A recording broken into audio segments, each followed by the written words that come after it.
eShreni. Today we are going to discuss about a very important topic from your syllabus, that is narration.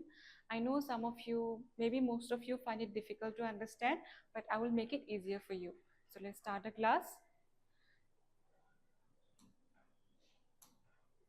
A few terms related to narration. Kisuman terms as a narration or jibu tumaloke janato joruri before starting narration. First one, narrate is the speaker. Narrate means speak. Narrator is the speaker, and narration means speech.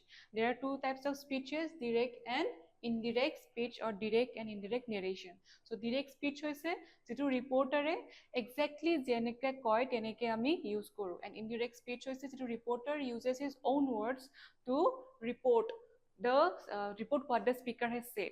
So let me give you an example. মোৰ ধৰা friend আছে এজন Sam and মই আছো. Sam মোক কৈছে যে মই ভাত খাইছো. So সেইখিনি কথা মই গৈ পেলাই ঘৰত গৈ মই মোৰ again আৰু এজনী ফ্ৰেণ্ড ৰিমাক মই কল কৰি ক'লো যে ৰিমা, Sam কৈছে যে সি ভাত খালে. Right, মই তেনে কি কৰিলো, মই ৰিপৰ্ট কৰিলো what Sam has said to me earlier, right? So মই নিজৰ ল্যাঙ্গুৱেজত ৰিপৰ্ট কৰিছো, Sam কোৱা কথাখিনি মই নিজৰ ল্যাঙ্গুৱেজত কৈছো. So that is narration. আৰু আমি আৰু এটা ধৰণে ক'ব পাৰো, লাইক মই ক'ব পাৰো Sam কৈছে মই ভাত খাইছো. So সেইটো Sam যেনেকে কৈছিলে মই তেনেকে ৰিমাৰ্ক কৰি দিলো. So that is these are two types of narration. These are two types of reporting. So these are, first one is indirect and second one is direct, jitu मैं example dilu. So that is direct and indirect narration or direct and indirect speech. Now what is reporting verb? Reporting verb is this one. Said is the reporting verb because it is used to report what someone else has said. So it will report korise Sam ki koa hoise, that is why this is the reporting verb, right? Next, differences between direct and indirect speech. So in direct speech ami ki koru, ami quotation mark use koru. If you remember, look at the first this sentence. Ekhini part ami ki korisu, quotation marker bhitorat ami likhisu, because ami direct speech khoday quotation mark use koru, but in indirect speech ami quotation mark use nokoru, but quotation marker jagat ami eta that conjunction use koru. So that is the difference between direct and indirect speech. Next, how to convert from direct to indirect speech. So direct to indirect speech holoke convert koribo karone kisuman rules follow koribo lagibo. First rule hoise types of sentence to sabo lagibo. Next, back shift and in tenses. Next, pronoun and time and place expressions. Sounds difficult, right? So ami discuss korim gutekhini ekhinir meaning ki hoy and keneke ami change korim. First one, back shift in tenses. So what is the meaning of back shift in tenses? Mane jitu tense ase tense to past le gusi jabo, agole gusi jabo. So present indefinite if the sentence it is direct and indirect. So direct speech or jodi sentence to is in present indefinite or simple present tense ase, then indirect speech হৈ যাব past indefinite. So back shift হৈ গল, isn't it? Present to past হৈ গল. So next, present continuous will become past continuous, past present perfect will become past perfect, present perfect continuous will become past perfect continuous, past indefinite will become past perfect, past continuous will become past perfect continuous. But in case of past perfect and past perfect continuous, these will remain unchanged. I will write it here. So past perfect continuous and past continuous change na hoy. Jetia thakibo direct speech past continuous or past perfect past perfect or past perfect continuous, then indirect speech to hetu past perfect or past perfect continuous hoi thakibo. In future tense ami jikono future tense no hok you don't need the other types of future tense, just simple future. So future indefinite tense khodai we will use would. আমি গুটেবিলা future tense তে আমি would use কৰিম. So তোমালোকে এখিনি মন ৰাখিব লাগিব. This table is very important. You can take a screenshot, even pause the video and take a screenshot. Next, direct speech কিছুমান verb থাকে like can will become could, may will become might, must will become must or had to. Now no back shift. কিছুমান যিবিলাক verb or tense যিবোৰ মানে back shift নহয়, সেইবোৰ হৈছে first could will remain as could. আমি might to as might বুলিয়ে লিখিম, would to আমি would বুলিয়ে লিখিম, should আমি should লিখিম, and আগতে যেটো আমি গম পাইছিলো past perfect and past perfect continuous এই দুটাও চেঞ্জ নহব। Next, change in words denoting time and place. So second to ki asile ami jeto rule koisilo, first rule to ami discuss korilu, that was backshift in tenses. Second to hoy words denoting time and place. So jibilak words e time and place denote kore, like here, there, now, these are the terms that denote times, right? So ebilak time or keneke change hoy, etu jodi direct speech or ami ete likhi lou direct and indirect. Jodi direct ase here, indirect will become there, now will become then, this will become that, these will become those, ago will become before, yet will become till then, today will become that day, tonight will become that night, yesterday will become the previous night, and tomorrow will become the following night. This table is also important. You should pause the video and take a screenshot again. If you remember these things, then it will be easier for you in exam. Now the third rule to get like changes in pronoun. So pronoun change keneke hoy, jodi pronoun to first person ase like I or we, then change hobo according to the subject of the reporting verb.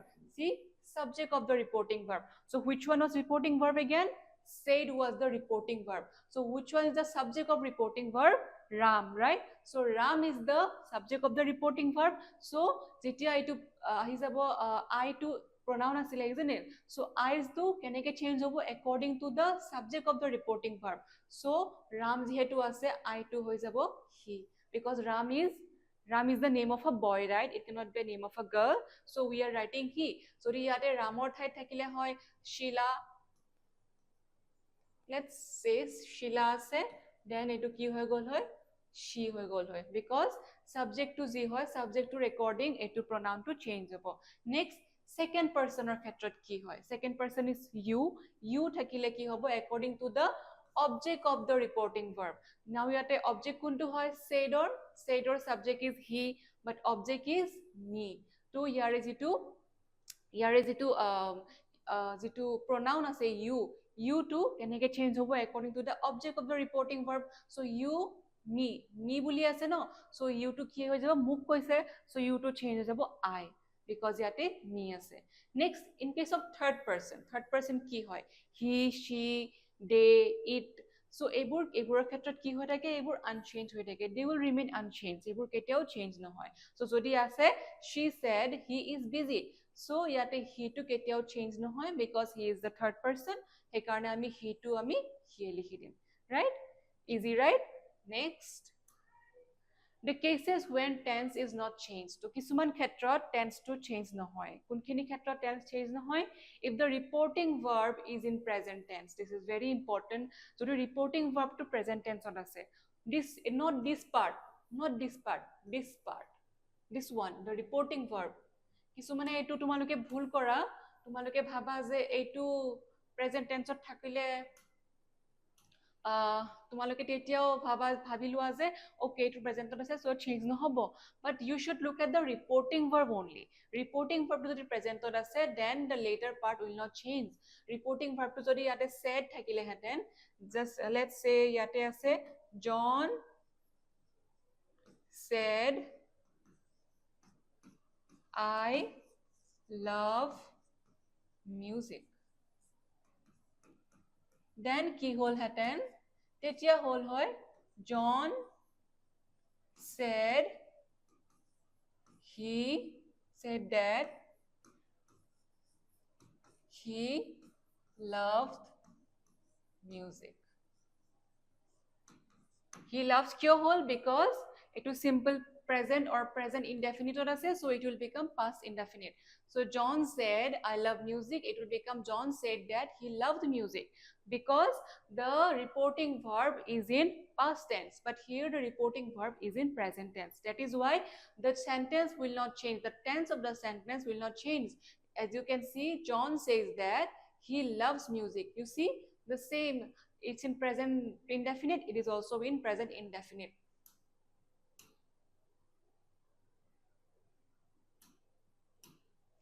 So yate loves kiya hoise because he is the third person singular number, so we are adding s after the verb.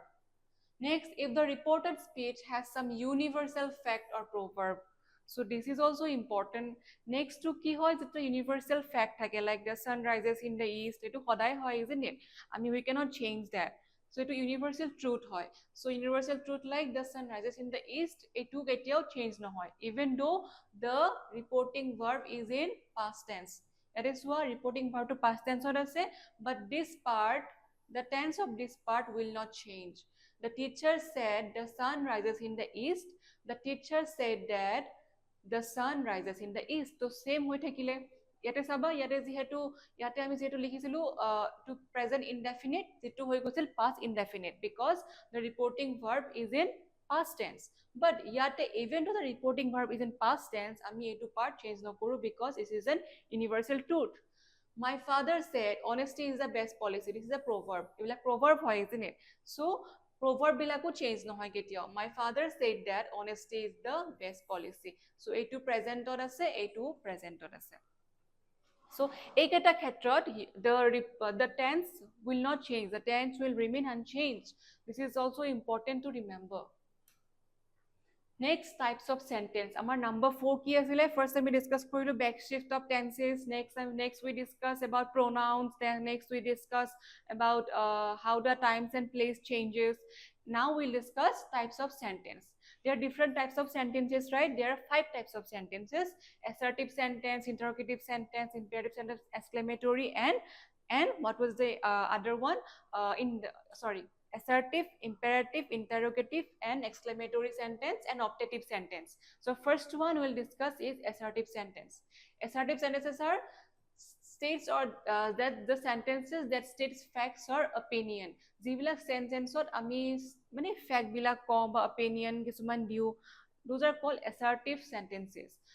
So assertive কেনেকে change হয়? Reporting verb changes to said or told. আমি যেতিয়া লিখিম said, আমি যদি লিখো reporting verb যদি said আছে দেন said এ থাকিব, আর যদি said to আছে said to থাকিলে it will become told. said থাকিলে said এ থাকিব, but said to থাকিলে told হৈ যাব. If an object is present, said to will become told. If no object, use only said. That is used to connect the reported speech. So that conjunction is used in assertive sentences. For example, with object, যদি object আছে, যেহেতু আমি এটা discuss কৰিছিলো, যদি object থাকে then said to will become told, আৰু যদি object নাথাকে then আমি said এ ইউজ কৰিম, just like this one. এইটো So Rita said to Kamal, I love music. That is said to আছে, said or লগত এটা to আছে, that is why এইটো কি হৈ যাব told. Said to will become told. So Rita told Kamal that, আমি এটা that conjunction use কৰিম, isn't it? যেতিয়া আমাৰ inverted so যেতিয়া quotation mark আমি উঠাই দিম, we will use a that as the connector or conjunction. So Rita told Kamal that she loved music. Yate যেহেতু simple present আছে, it will become simple past. Next, without object. Without object হলে yate যেহেতু object to asile Kamal, now without object he said I am happy. So he said that he was happy. Yate ami said opal said ase to nai, that is why ami yate said to said e rakhisu. We are not using told. Next type of sentence is interrogative sentence. That interrogative sentences are those sentences that we use to ask a question. Amar kiba ta inquire koriba lagile, kiba ta question khudiba lagile ami interrogative sentence use koru. So ami question mark diu last, isn't it? তাতে কি হয়, যেতিয়া said to থাকিব direct speechত, আমি indirect speechত আমি এইটো ask লিখি দিম.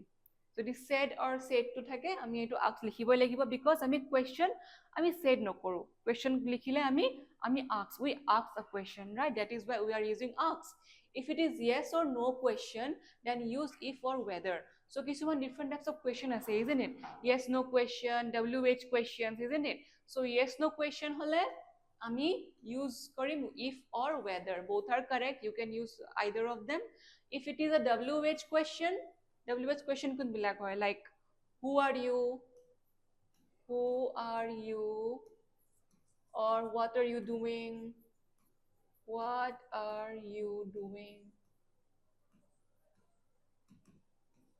এবিলাকত আমি লাষ্টত কি কৰো এটা question mark দিও isn't it so who what these are called wh question because তাৰ ফাৰ্ষ্টতে wh আছে isn't it so they are called wh question so wh question থাকিলে keep the question word so wh question থাকিলে the in while changing to indirect speech তো question word to থাকিয়ে যাব হেতু কেতিয়াও চেঞ্জ নহয় আমি হেতু যেটা एग्जांपल লম তেতিয়া তোমালোকে বুজি পাবা in indirect speech change the question form into statement form question mark will be dropped so indirect speech যেহেতু direct speech এটো এটা question হ'ব এটো question হয় isn't it এটা question আছে এটো এটা statement নহয় because আমি এটা question খুদি আছো so হেতু আমি statement formত লৈ যাব লাগিব কেনেকে লৈ যাব লাগিব as আমি example লৈ পেলে চাও yes no question হলে কি হ'ব I said to him do you know my address so this is a interrogative sentence কিয় আমি এইটো এটা question খুদি আছো do you know my address this is a wh question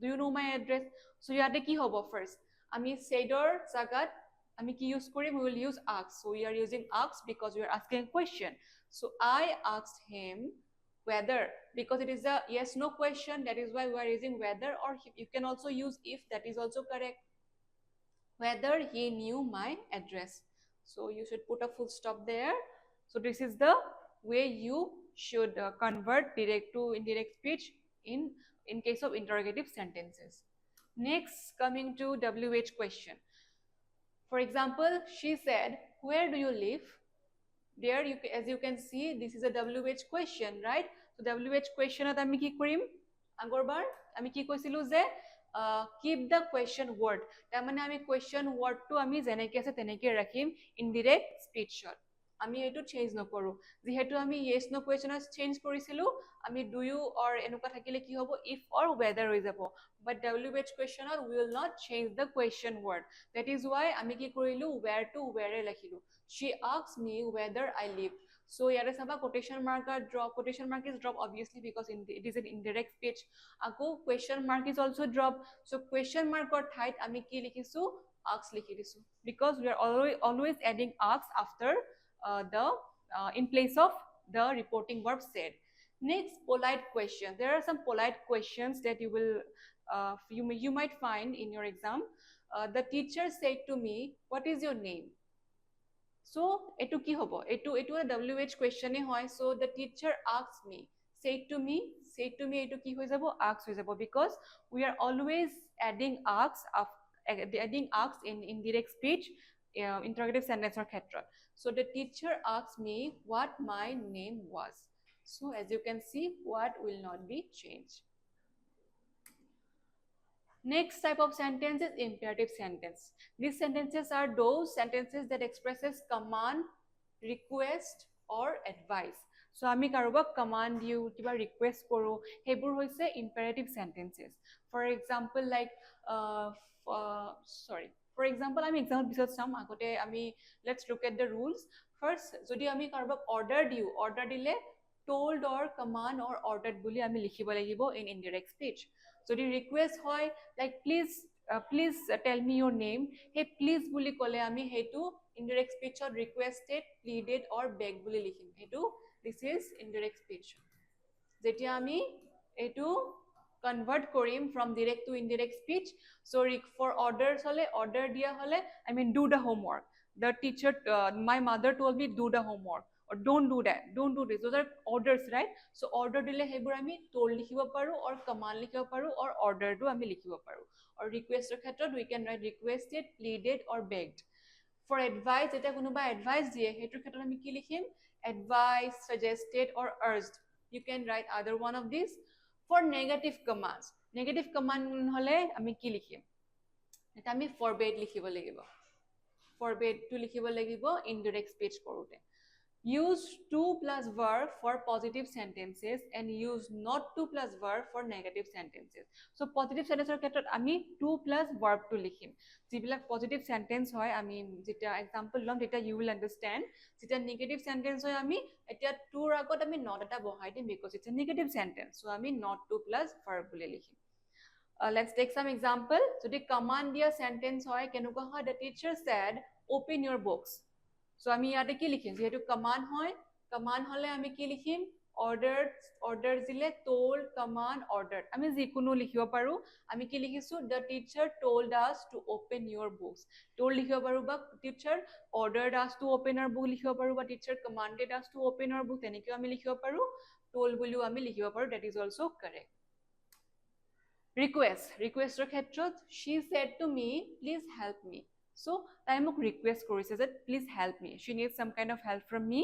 so আমি কি লিখিম she requested me to help her আমি ইয়াতে যেহেতু কৈছিলো the request থাকিলে we can write requested pleaded begged but requested is most common mostly used you know so it most common হয় so we are using requested she requested me to help her next advice দিলে কি হ'ব father said work hard in life so it was advice hoy মোৰ দেউতাই মোক advice দিছে work hard in life so মই কি লিখিম so simply আমি লিখি দিম father advised me to work hard in life so advice দিছে so আমি advice লিখিম next negative command he said to me do not waste time so it was a negative command hoy আমাৰ যদি কোনোবাই কয় you should waste time এটো positive হৈ যাব but do not waste time we should not waste time it is a negative command that is why we are using he forbade me to waste time আমি এটো এনেকে লিখিব পাৰো or you can also use not to plus verb that is also correct instead of forbade you can write he asked me not to waste my time or he advised me not to waste my time next exclamatory sentences so these sentences are those kind of sentences that expresses strong emotion or surprise so আমি যিবিলাকত আমাৰ surprise feel কৰো like wow এটো ইমান ধুনিয়া ছবি or wow হি ইমান ধুনিয়া কথা কৈছে so those are exclamatory sentences like extreme emotion আমি express কৰো so ইয়াৰে rule বিলাক কি হয় change said into verbs that match the emotion so said jibuli jetu thakibo reporting verb always you know I mean direct speech we always use said right so said to exclamatory sentence er khetrot keneke change hobo so tor emotion loi pele change hobo jodi exclamatory sentence ot ase happiness tene hole exclaim with joy likhibo lagibo indirect speech these are indirect speech er khetrot hoy indirect speech er khetrot so exclaim with joy হৈ যাব যদি for sadness হয় like কোনোবা ঠুকাইছে বা কাৰোবাৰ দুখ লাগিছে then we will write exclaim with sorrow or regret so exclaim to সদায় থাকিব because it's an exclamatory sentence next যদি for shock or amazement হেতু যদি থাকে then exclaim with surprise or wonder আমি এই দুটা এটা ইউজ কৰিব পাৰো আমি sentence চাই পেলে মিলাই পেলে আমি we can use either of them so exclaim to always exclaim with এটো part সদায় থাকিব তাৰ লগত যদি happiness হয় joy হ'ব যদি sadness হয় sorrow or regret or যদি it's for shock then we will write surprise or wonder words like hooray alas wow war are omitted so ami direct speech ot ami hodai kisman word use koru exclamatory sentence ot like hooray we have won the match or alas my grandmother died or wow what a beautiful painting ami hebur word indirect speech ot ami nilikhu indirect speech ot ami tar thait ekhini likhim exclaim with jitu shoot kore usually use that after the reporting verb so that to ami use koru just like assertive sentence assertive to ami that to use korisilu so assertive sentence or nisina ke ami that to use koru after the reporting verb let's take some example joy jodi joy khetrot hoy joy jodi sentence to joy express korise he said hooray we won the match so etu jihetu eta joy hoy joy khetrot ki asile exclaim with joy so as simple as that he exclaimed with joy that they had won the match so yate ami exclaim with joy to likhi disu hooray jaga hooray thait we have written exclaim with joy next sorrow jodi thake she said alas I lost my purse so alas buli koar loge loge ami ki gom paisu etu eta sadness mane express korise je tair purse to heraise তার wallet or purse to হেৰাইছে so তাই মানে দুখ লাগিছে so আমি alas হলে দুখ লাগিলে আমি কি কৰিম exclaim with sorrow or regret আমি যিকোনটা ইউজ কৰিব পাৰো আমি ইয়াতে কি ইউজ কৰিম exclaim with sorrow because তাই regret হোৱা নাই তাই sorrow feel তাই মানে দুখ feel কৰিছে so we are writing exclaim with sorrow that she had lost her purse so alas ৰ ঠাইত আমি লিখিছো exclaim with sorrow next surprise হলে কি কৰিম He said, what a beautiful flower it is.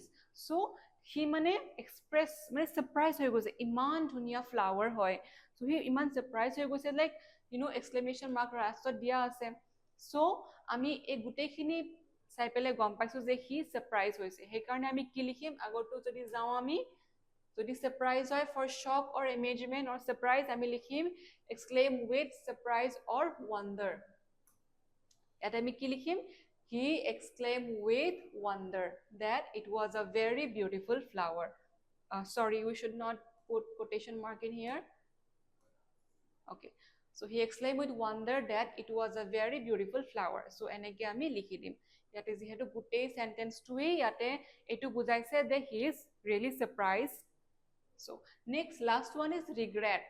regretor এটা sentence এনেকুৱা হয়, she said, oh I missed the train।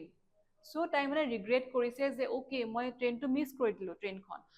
so তাই আমি ইয়াতে কি লিখিম, যে আমি আগতে ক'লে চাবা exclaim with sorrow or regret for sadness।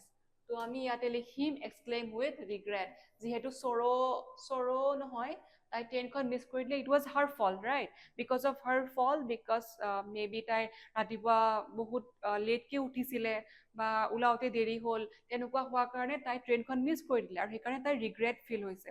সেইকাৰণে আমি কি লিখিম, she exclaimed with regret that she had missed the train। so এইকেইটা এক্সাম্পল হয় exclamatory sentence ৰ।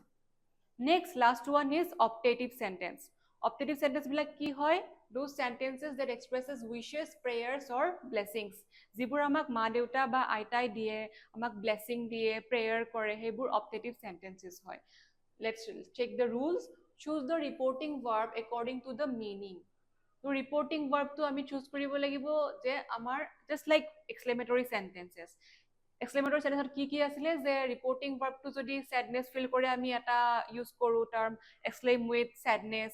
যদি regret হয় exclaim with regret, বা যদি wonderful যদি wonder হয় তেনেহলে আমি কি কৰো exclaim with wonder। so সেই হিচাপত আমি এইটো use কৰিব লাগিব সেই emotion হিচাপত। so for wishes we will write wished। prayer হলে কোনোবা যদি আমাৰ কাৰণে pray কৰে আমি লিখিম prayed। তো কোনোবা যদি আমাৰ blessings দিয়ে আমি লিখিম blessed। so কোনোবা যদি curses দিয়ে আমি লিখিম cursed। so এইখিনি হ'ব indirect speechত আহি যাব। so indirect speechত আমি এইখিনি লিখি দিম। so direct speechত এইখিনি আছে। usually use that as connector, sometimes no connector is used। so connector আমি use কৰিবও পাৰো বা নকৰিবও পাৰো in case of optative sentences। let's take some examples। যদি wishes থাকে, wishes থাকিলে he said wish you success in life। so he মোক wish কৰিছে যে মই যাতে জীৱনত সফল হওঁ। so সেইটো wish কৰাৰ কাৰণে we will write wish instead of said। so he wish me success in life। আমি ইয়াতে said reporting verbৰ জাগাত wish লিখিছো। next prayer। যদি আমাক কোনোবাই আমাৰ কাৰণে যদি কোনোবাই pray কৰে, she said may God bless you। so তাই কৈছে যে ভগৱানৰ ওচৰত তাই মোৰ কাৰণে pray কৰিছে যে ভগৱানে মোৰ ভাল কৰক। so সেইটো আমি কি কাৰণে কি লিখিম, saidৰ ঠাইত আমি লিখিম prayed। she prayed that God might bless me। next blessing। blessing কোনে দিয়ে, আমাক ডাঙৰে দিয়ে, এল্ডাৰে দিয়ে, আমাক টিচাৰ্ছে দিয়ে, ডাঙৰে দিয়ে, আমাক blessing দিয়ে। so blessing দিলে কি হয়, the elder said may you live long। so আমি saidৰ ঠাইত we will write bless। the elder blessed me that I might live long। next let's look at some exercises। so those were the first revise the rules। let's revise the rules first before going to the exercises। first to আমাৰ কি আছিলে, first rule আছিলে back shift of tenses। so tense বিলাক back shift হৈ যায়, যিবিলাক present indefinite আছিলে that will become past indefinite। next pronoun change হয়, next কি হয় আকৌ আছিলে time and place of change হয়, and আমি লাষ্টত চাইছিলো types of sentences কেনেকৈ change হয়, all 5 types of sentences কেনেকৈ change হয়। so আমি যেতিয়া exercise বিলাক discuss কৰিম, you will have to remember all those rules, those 4 rules। so তোমালোকে সেইখিনিৰ screenshot লৈ ল'বা rules খিনিৰ। so let's look at the exercises। first assertive sentence statements কি কি আছিলে, change এনেকৈ আহিব, he said I am reading a novel। so আমি ইয়াতে first কি চাব লাগিব, back shift of tenses। tense to কি হয়, I am reading, ইয়াতে I am reading মানে it's present continuous মানে present momentত হৈ আছে, isn't it? So it's present continuous. Tense to is a present continuous. So present continuous will become past continuous, right? Past continuous. Next কি আছিলে pronoun. Pronoun তো ইয়াতে কি হয়? I হয়, isn't it? So I is the first person. So কি আছিলে? First person to change হয় according to the subject of the reporting verb. So reporting verb per subject কোনটো হয়? He. So he to change হ'ব. So ইয়াতে I to change হ'ব according to the subject. তো ইয়াতে আমি লিখিম he. So ইয়াতে he to pronoun আহি গ'ল. Next ahil time and place. Is there any time and place in here? No, there is no time and place terms in here because at here, there, echo nai. So we will ignore that. Tarpisot ahil ki ahil types of sentence. Etu ki types of sentence hoy? I am reading. He said I am reading a novel. Etu eta assertive sentence hoy. Etu so that is why assertive what ki hoy? We use that as the connector. That to as the connector ami use koru. So gutekhini ahi gol. Present continuous will become past continuous. So pronoun will become according to the subject of the reporting verb. So yate first I am reading will become I was reading. I am reading will become I was reading. But jihetu yate I to change hobo pronoun to according to the subject. So yate ki hob ami likhim he. So he was reading a novel. And jihetu etu assertive sentence we will use that. Yate said or say after said we will use that as the connector. So the sentence will become he said that he was reading a novel. You see, as simple as that. Next example, she said my brother is very intelligent. There again আমি check koru first ki asile back shift in tenses. Etu ki tense ot ase my brother is very intelligent. So this is in present indefinite. So present indefinite will become past indefinite. Past indefinite. So past indefinite hoy gol. Next, my brother. There is a pronoun here. So pronoun to my brother to ki hobo according to the subject of the reporting verb. So subject to ki asile ki she. So she hoy gole yate her hoy jabo, isn't it? So my will become her. So yate her hoy gol, pronoun to hoy gol. Next yate again time and place or echo terms nai. So we'll ignore that. After that ki ahibo? Aru ki ahibo? Again etu types of sentence. Type of sentence ki ahibo? Type of sentence to ki hoy? Ami etu already janu assertive sentence because we are discussing example from assertive sentence, right? So types of sentence ahi gol assertive sentence. Next, so assertive sentence ot ami that use korim as the connector. So eta ki hoy gol? She said that her brother was very intelligent. So that is all about assertive sentence. So ekhini hoy gol. Next we'll discuss. Okay, there are some other examples also. Okay, I have written some other examples. Let's discuss this also. They said that they had finished their homework. There first eta ami sao yate ki asile first asile back shift in tenses. Tense to ki hoy yare? They said that they had finished their homework. Yate had finished asile. Had finished hole ki hoy? This is past perfect. So past perfect amar ki asile tate back shift nohoy. Past perfect will remain unchanged. So ami yate past perfect te likhim. And they said that they yate ahi gol etu jetia pronoun to etu jitu pronoun hoy hetu ki horlo change hobo according to the etu jehetu third person pronoun hoy. So etu ami change nokoru. Etu ami ketiao change nokoru. So they said we had finished our homework. Next, the teacher said the earth revolves around the sun. Etu eta statement hoy, but etu eta universal truth hoy. The earth revolves around the sun. So yate ami ki korim? First ami etu sentence ami change nokoru because etu jehetu universal truth hoy. So etu sentence as it is thakibo, but this part will change. Kuntukini change hobo? Ekhini part of okaman change hobo. Ami eta connector use korim. The quotation mark will be dropped. Hetu eta change hobo etu sentence ot, but baki eku change nohoy. So ami etu ki korim? The teacher said that to ahi gol that the earth revolves around the sun. Next, last one, Rina said that she would help me. Here ami ki use korisu? আমি তো এইটো এটা ইনডিৰেক্ট speech হয়, ডিৰেক্টত নাই, চ' আমি এইটো ডিৰেক্টত নিব লাগিব। Rina said that she would help me, ইয়াতে এইটো কি টেন্সত আছে? ইয়াতে আমি গম পাইছো এইটো ফিউচাৰ টেন্সত আছে, বিকজ আমি would লিখিছো। চ' wouldৰ পৰা যদি আমি ফিউচাৰত নিওঁ, দেন আমি কি ইউজ কৰিব লাগিব? will। If you remember the table, টেবলত দিয়া আছিলে যে will or shall থাকিলে আমি ইনডিৰেক্টত লিখিম would। চ' ইয়াতে যিহেতু ইনডিৰেক্টত would আছে, আমি ডিৰেক্টত we will write will। চ' ইয়াতে will হৈ গ'লে এইখিনি, এইটো যিহেতু প্ৰনাউনটো কিহত আছে, প্ৰনাউনটো চেঞ্জ হ'ব according to the subject or object, এইটো চেঞ্জ নহয়, বিকজ এইটো কি হয়, sorry, এইটো চেঞ্জ হ'ব according to the subject of the reporting verb। so subject কোনটো হয়? ৰীনা। ৰীনাটো subject হয়, ইয়াতে ৰীনা subject হয়, so ৰীনা হিচাপত she টো চেঞ্জ হ'লে ৰীনা I হৈ যাব। so we will write I will, Reena said I will help you। Next, interrogative sentences. These are some exercises. He said to me, where are you going? So this is a WH question. WH question at ki hoy, ami question word to ami as it is ami rakhim, ami change no koru, but the question mark will be dropped and the quotation marks will also be dropped। so ami ate instead of said to, we will write he asked me। he asked me where I was going। ate I was kyo hol, because yate simple, yate present continuous আছে, so ইয়াতে past continuous হৈ গ'ল। next, she asks, do you know my address? এইটো yes no question হয়, isn't it? এইটো yes no question, and this one was WH question। WH question আছিলে, এইটো yes no question। so yes no question আমি change কৰিব লাগিব, আমি লিখিব লাগিব if or whether। so you can write if or whether, whichever you like। so ইয়াতে আমি do you know my address, as it is in present indefinite tense, we will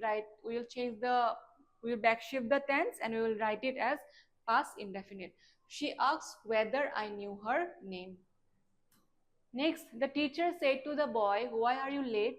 the teacher said to the boy, why are you late? so yate said to will become told, or sorry, asked হৈ যাব, because it is interrogative sentence। so interrogative what asked হৈ যাব, ask the boy why will remain as it is, because it is WH question, so question mark will be dropped, and it was here to present indefinite ase, it will become past indefinite। the teacher asked the boy why he was late। next, they asked, have you completed the project? yate have you completed the project, আমি তো গম পাইছো যে it's in present perfect tense। so present perfect কি হৈ যাব, past perfect হৈ যাব। ইয়াতে আমি they asked, have you completed the project? so ইয়াতে already asked আছে, ইয়াতে যদি said থাকিলে হয় we would have write as asked, but ইয়াতে যেহেতু asked আছে, আমি এটো চেঞ্জ নকৰো, they asked if I had completed the project। যেহেতু you আছে, এটো second person কি হয়, second person to change হয় according to the object of the reporting verb। so they asked me, actually ইয়াতে এটা me এটা লুকাই আছে, ইয়াতে এটো তুমি নিজে গম পাব লাগিব তোমালোকে, যে ইয়াতে me এটা লুকাই আছে। so they asked if I had completed the project। father asked me if I would come with him to the market। ইয়াতে ফার্স্ট আমি চাব লাগিব if আছে। so if আছে যেহেতু আমি গম পাম এইটো yes no question হয়। so ইয়াতে আমি yes no questionত আমি WH question টো মনৰ পৰা গুচাই দিম। আমি দে নেক্সট চাম টেন্স টো, কি টেন্সত আছে, would আছে। would যেহেতু would আছে, আমি গম পালো যে okay this is in future tense, so would will become will।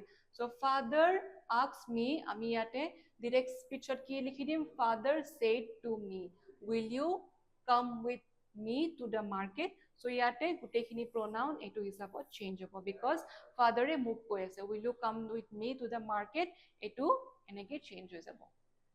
next, imperative sentence। first example, the teacher said to the student sit quietly। টিচাৰে ষ্টুডেণ্টক কি কৈছে, sit quietly। এইটো কি কৰিছে, এইটো ৰিকুৱেষ্ট কৰা কোৱা নাই, because ৰিকুৱেষ্ট কৰিলে আমি সদায় প্লিজ ইউজ কৰো, but the teacher is not saying please। so টিচাৰে এইটো অৰ্ডাৰ দিছে, so আমি এইটো অৰ্ডাৰ লিখিম। if you remember the imperative sentences, the rules of imperative sentences, the teacher said to will become ordered। আমি এইটো ordered বুলি লিখিম, ordered the students, ইয়াতে to এটা আহি যাব, আমি ইয়াতে quotation mark, we will remove the quotation mark and we will use to, and then to sit quietly। she requested me to help her with that work। ইয়াতে requested যিহেতু আহিছে আমি গম পাম যে ইয়াতে আমি প্লিজ ইউজ কৰিব লাগিব ইন ডিৰেক্ট স্পীচ চ' আমি এটা প্লিজ ইউজ কৰিম requested me to help her with that work চ' ইয়াতো প্ৰেজেণ্ট ইনডেফিনিটত আছে চ' আমি লিখিম শ্বি ছেড টু মি যিহেতু আমি ৰিকুৱেষ্টেড আছে আমি এইটো ডিৰেক্ট স্পীচত কি কৰিব লাগিব আমি সদায় ছেডটো ইউজ কৰিব লাগিব she said to me please help me with this work next mother said to me don't waste your time so mother মোক ক'লে যে don't waste your time এটো এটা নেগেটিভ কমান্ড টাইপ হয় বাট আমি এটো forbid me লিখিব পাৰো or ask me not to waste my time লিখিব পাৰো but let's say forbid লিখিলো so don't waste your time এটো আমাক এটা নেগেটিভত আহি যায় isn't it so এটো আমি নেগেটিভ সেন্টেন্সত আমাৰ কি আছিল will use forbid so এটো যেহেতু এটো সিম্পল প্ৰেজেন্টত আছে but actually etu jehetu to ase so ami etu tense to change nokoru mother forbade instead of said to will write forbade mother forbade me not to waste my time the doctor advised the patient to take medicine regularly the doctor advice so advice boli dile jehetu doctor dise so advice hobo আমি ইয়াতে কি লিখিব লাগিব said to because আমি direct speech we will always use said or said to আমি direct speech use কৰিব লাগিব it is just indirect speech হে এটো সদায় change হয় so আমি said to লিখিব লাগিব said to the patient the doctor advised the patient আছে isn't it so doctor said to the patient then comma quotation mark take medicine regularly so আমি ইয়াতে লিখিম take medicine regularly আমি এটো present তে দি দিম এটো quotation markৰ ভিতৰত Next, the captain said to the team, play with confidence. Captain teamok ki korise mane encourage korise utsaহ দিছে যে তুমি তোমালোকে confidence লৈ পেলে খেলা অবশ্যই তোমালোক সফল হবা so আমি ইয়াতে said to আমি কি বুলি চেঞ্জ কৰিম encourage or told আমি told লিখিব পাৰো বাস encourage লিখিব পাৰা তোমালোকে if it comes into your mind in exam then you can but you can also write told is also correct so the teacher the captain told the team etu jehetu ase said to the team to ami told the team boli likhibo paru then after that to ahi jabo because it's an imperative sentence to play with confidence see as simple as that next exclamatory sentence strong feelings sibilak bujai he said what a beautiful painting this is so yate जितु आसिले आमी shader ठाইত আমি কি use কৰিম বুলি কৈছিলো exclaim with sorrow or exclaim with joy ইয়াতে আমি লিখিম exclaim with wonder because তেওঁ লৰাজনে wonder কৰিছে like ইমান ধুনিয়া পেইন্টিং হয় so he exclaimed with wonder that it was a very beautiful painting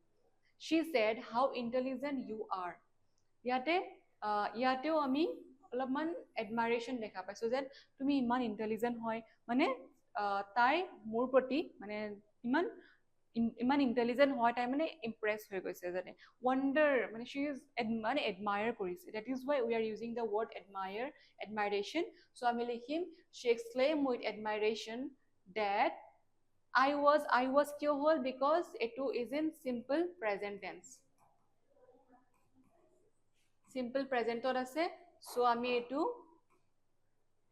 আমি এটো simple past কৰি দিম or past indefinite কৰি দিম that I was very intelligent how intelligent you are so ইয়াতে এটো কি হ'ব যেহেতু এটো second person হয় এটো second person to change হৈ যাব according to the object of the reporting verb object to কি আছিল she said to me actually to me এটো ইয়াতে আছে ইয়াতে এটা because মোক কৈ আছে এটো মুকে কব সো ইয়াতে যেটো লিখা নাই লিখা তোমালকে তো গম পাব লাগিব যে তোমাক কৈ আছে সো ইয়াতে অবজেক্ট হ'ব মি that is why we are using I মি লিখা কাৰণে আমি এটো I ইউজ কৰি আছো next the boy said hooray we have won the match ইয়াতে hooray লিখিছে সো মানে তেওঁ এটা joy feel কৰিছে লৰাজনে joy feel কৰাৰ কাৰণে we are using exclaim with joy so এইটো পাৰ্টটো থাকিবই because these are exclamatory sentences so ইয়াতে আমি exclaim পাৰ্টটো দিবই লাগিব exclaim with joy আমি দিছো because ইহেতে লৰাজনে ফুৰ্তি কৰিছে so the boy exclaim with joy saidor জাগাত আমি এইটো ইউজ কৰিছো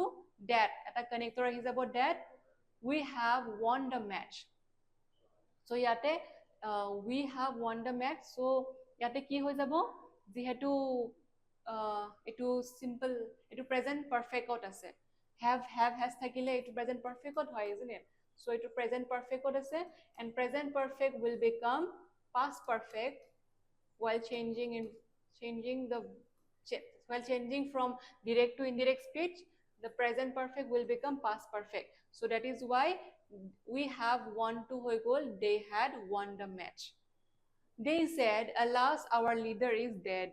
So here তাহাঁতে মানে দুখ প্ৰকাশ কৰিছে যে দুখ লাগিছে যে আমাৰ leader is no more. So আমি ইয়াতে alasৰ ঠাইত we are using they exclaim with sorrow যিহেতু দুখ লাগিছে. Saidৰ ঠাইত আমি said will cross out said and the quotation marks. They exclaim with sorrow that connector আহি যাব sorrow পিছত. Our leader is dead. So যিহেতু ইয়াতে our আছে, our to become ইয়াতে they আছে নহয়, so our will write there in place of our. So our leader is dead. যেহেতু এটো present indefinite আছে, it will become past indefinite. Next, Rita said, wow, what a nice gift. ইয়াতে retire কি কৰিছে মানে অলপমান সাৰপ্ৰাইজ ফিল কৰিছে যে ওকে ইমান ধুনীয়া গিফট দিছা তুমি মোক. সো মানে আমি ইয়াতে সেইকাৰণে লিখিম ৰিটা এক্সক্লেইম with surprise that connector ahi jabo that it was a very nice gift. It was kyo hol because yate simple present ase, so yate simple past hoi gol. Last one is optative sentence. Optative ot ki hoy? Just monot pelu optative ot ki asile last asile. He said, may God bless you. So yate hi ki korise bhagabaner osorot mane prarthna korise je bhagabane mur bhal korok. Oh, sorry, to capital hobo lage. Okay. He said, may God bless you. So ami may thait aru said or thait ami ki likhim prayed because he pray kori ase. He prayed. After that we are using the connector that. He prayed that God might bless me. So yate ami eneke use kori dim. She said, may you succeed in life. So তাই কি কৰিছে তাই এটা wish কৰিছে যে তোমাৰ লাইফত ভাল হওক তুমি লাইফত সফল হোৱা তোমাৰ উন্নতি হওক আমি হেতুত কি লিখিম উইশ লিখিম because তাই উইশ কৰিছে she wished that to আহি যাব obviously I might succeed in life. So may যেহেতু আছে may will become might আমি যেটো ডিসকাস কৰিছিলো টেবলখনত may will become might, then will would become would. So তেনেকে can will become could. So yate may will become may became might. So I might succeed in life. They said, may the country prosper. So tahate wish korise je country amar dekhone unnoti korok. So etu eta wish hoy, isn't it? So they said, they wish. They said or that ami likhim wish that connector ahi gol. The country may will become might. Etu jehetu past hobo etu past ahi gol. Past form ahi gol might. Sorry, it will just may will become might, may became might, so the country might prosper. Baki khini thike thakibo. The teacher said, may you all be happy and healthy. So teacher e ki korise amak wish korise may dia mane amar wish korai je ne teacher e koise mane wish korise tumalokor hokolore mane bhal hok tumal hokoloi happy thaka tumalok healthy thaka. So ami he karone wish disu instead of said we are writing wish. The teacher wished that we might again may will become might, we might all be happy and healthy. So A2 part will remain same. Grandmother said, may you live long. Yate ki hobo grandmother e amak ki kore amar dangar bilake already koise moi je amak dangor bilake amar ma grandma ba amar teachers bilake ki kore amak bless kore amak blessings die, isn't it? So e karone ami likhisu grandmother bless me. So grandmother bless me. Me kyo likhisu because may you ase so your pora ami gom paisu je mur kotha koa hoise. Grandmother bless me that I might live long. There you see may will become might, may became might, so it is as simple as that. Now let's look at the summary. We have discussed all these examples and all these rules in detail. Let's revise from the very beginning. First আমি কি discuss কৰিছিলো যে আমি কি চাব লাগিব pronounৰ চাব লাগিব pronoun কেনেকে change হয়, then back shift in tense কেনেকে change হয়, then according to the types of sentence আমি কেনেকে change কৰিব পাৰো, next last two আছিলে কি time and place expression বিলাক কেনেকে change হয়. So don't forget this pronoun change, tense change, time and place change this, and লাষ্টত কি আছিল universal truth don't change universal truth and proverb and universal truth বিলাক কেতিয়াও চেঞ্জ নহয় সেইবিলাক যেতিয়া সেইবিলাকৰ টেন্স কেতিয়াও চেঞ্জ নহয় যেনেকৈ আছে তেনেকৈ আমি ইনডাইৰেক্ট স্পীচত লিখিব লাগিব অলৱেজ ৰিমুভ ইণ্টাৰজেকশ্যনছ পুৰে এলাছ ৱাও এইবিলাকত যিবোৰ এক্সক্লেমেটৰী চেণ্টেন্স হয় সেইবিলাকত এইবিলাক ৱৰ্ড আমি সদায় গুচাব লাগিব ৰিমুভ কৰিব লাগিব অমিট কৰিব লাগিব এণ্ড তাৰ জেগাত কি আহি যাব এক্সক্লেইম উইথ সৰ' এক্সক্লেইম উইথ হেপিনেছ চ' এনেকৈ আহি যাব বাকীখিনি so that is all for today so that is all about narration or reported speech. I know it's difficult, but if you keep practicing you will definitely master this topic because if you remember the rules now then it's very easy. So I hope তোমালোকে rule বিলাক লিখি লৈছা screenshot মাৰি লৈছা revise কৰিবা practice কৰিবা then you can definitely attempt the question easily in exam. So thank you.